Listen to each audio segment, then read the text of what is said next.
জীবনকে ভালোবাসুন, ভালোবাসতে ভালোবাসুন। ভালোবাসায় কিছু উন্মাদনা থাকবেই, কিন্তু সমবন্দনায় কিছু আন্তরিকতা মিশে থাকে। সম্ভাবনা আর বিপদ হাতে হাত রেখে চলে। তাই বলে সম্ভাবনার দ্বার না খুললে কি চলবে? জীবনটাকে নতুন করে আবিষ্কার করার জন্য কখনো কখনো সব ছেড়ে ছুড়ে হারিয়ে যেতে হয়। অন্যের ভালো দিকগুলো খুঁজতে গেলেই নিজের সেরাটা বের করে আনা যায়। দাম্ভিক হওয়া সহজ, বিনয়ী হতে হলে প্রয়োজন অসাধারণ আত্মসম্মান এবং মানসিক শক্তিমত্তার।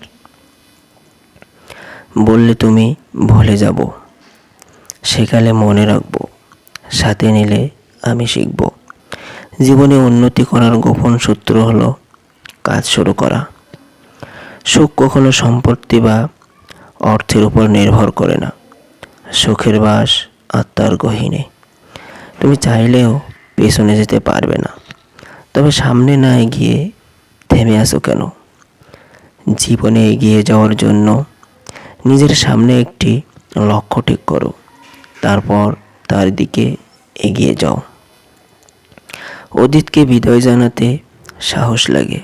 সেই সাহস দেখাতে পারলে জীবন তোমাকে নতুন কিছু উপহার দেবে। কারোর প্রতি দোষারোপ করিও না, যদি তুমি তাহার দোষের নিশ্চিত প্রমাণ না পাও। বিদ্বানের কলমের কালি শহীদের রক্তের চেয়েও পবিত্র। অনুকরণ নয়, অনুসরণ নয়, নিজেকে খুঁজুন, নিজেকে জানুন, নিজের পথে চলুন। ক্লান্ত হলে তো অনেক আগেই মারা যেতাম। ক্লান্তি নেই বলেই তো একজন শিল্পী এতদিন বেঁচে থাকে। স্বপ্ন পূরণই জীবনের একমাত্র লক্ষ্য নয়। তাই বলে স্বপ্নকে ত্যাগ করে নয়, তাকে সঙ্গে নিয়ে চলো। স্বপ্ন ছাড়া জীবন অর্থহীন।